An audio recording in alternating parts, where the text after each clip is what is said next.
wabarakatuh. Kembali lagi dengan saya Wika Mayani Lestari dalam tugas keempat statistik pendidikan yang berjudul ukuran pemusatan rata-rata data tunggal. Dan sebelum memasuki soal-soal, saya akan menjelaskan apa itu pengertian dari ukuran pemusatan data. Ukuran pemusatan data. Sekumpulan data biasanya digambarkan dengan suatu nilai pusat atau bisa disebut dengan central tendency. Nilai tersebut disebut dengan ukuran pemusatan data. Nilai ukuran pemusatan data atau average merupakan nilai yang mewakili suatu kumpulan data sehingga nilai tersebut harus memiliki sifat-sifat sebagai berikut. Sifat-sifatnya yaitu ada 4. Yang pertama yaitu harus mempertimbangkan semua data dalam kelompok data. Yang kedua, tidak boleh terpengaruh oleh nilai-nilai ekstrim atau pencilan atau yang bisa disebut dengan outlier. Yang ketiga yaitu harus stabil dari sampel ke sampel. Yang terakhir atau yang keempat yaitu harus mampu digunakan untuk analisis statistik lebih lanjut. Ada 3 ukuran pemusatan data yang sering digunakan, yaitu rata-rata, median, dan modus. Dari ketiga ukuran pemusatan data tersebut, rata-rata atau median memenuhi semua sifat di atas, kecuali sifat yang kedua.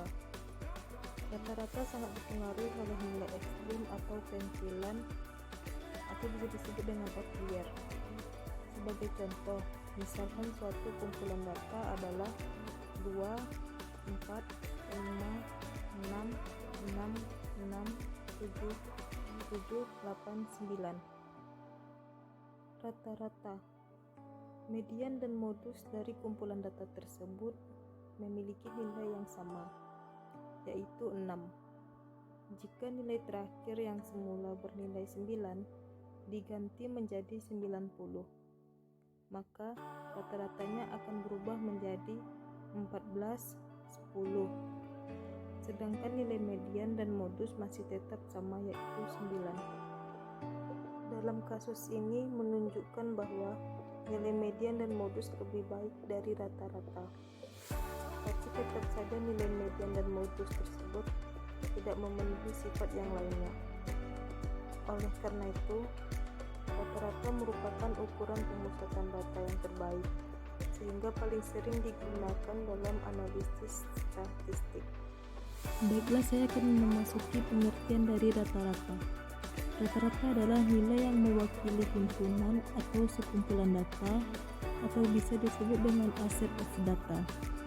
Rata-rata sangat baik digunakan apabila sebaran data merata atau nilai antara data yang satu dengan data yang lain tidak berbeda jauh atau homogen. Dan rata-rata hitung digunakan apabila yang pertama, jenis datanya adalah numerik atau interval atau rasio.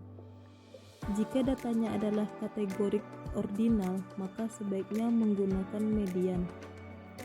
Dan jika datanya adalah numerik nominal, maka sebaiknya menggunakan modus. Yang kedua yaitu sebaran datanya simetris.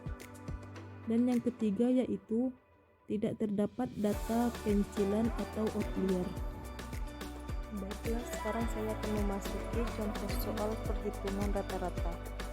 Yang soalnya yaitu hitunglah nilai rata-rata dari nilai ujian mahasiswa jurusan statistika berikut ini: 2, 4, 5, 6, 6, 7, 7, 7, 8, 9. Jawabannya yaitu rata-rata dihitung menggunakan rumus, dan kawan-kawan bisa lihat sendiri rumusnya seperti itu.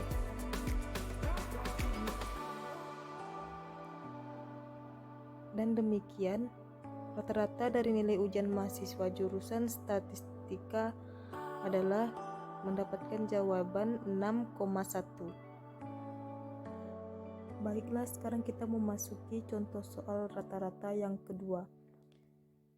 Yang soalnya data nilai ulangan harian IPA kelas 8 1 berapa banyak siswa di kelas itu yang nilainya lebih dari rata-rata.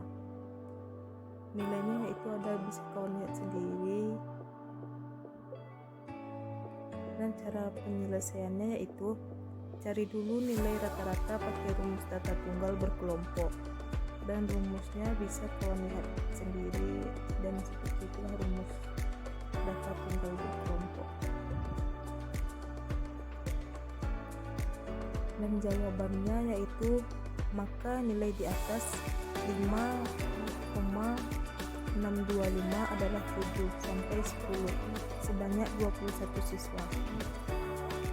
Kawan-kawan, hanya itu yang dapat saya sampaikan. Semoga bermanfaat bagi kawan-kawan semua. Dan saya mohon maaf jika ada kata-kata dalam penyampaian saya salah atau dalam tulisan. Semoga penjelasan saya tentang ukuran pemusatan rata-rata data tunggal ini bisa dimengerti oleh kawan-kawan semua. Dan saya mohon undurkan diri dulu. Sampai sinilah pertemuan kita pada hari ini. Dan wabillahi taufiq wal hidayah. Wassalamualaikum warahmatullahi wabarakatuh.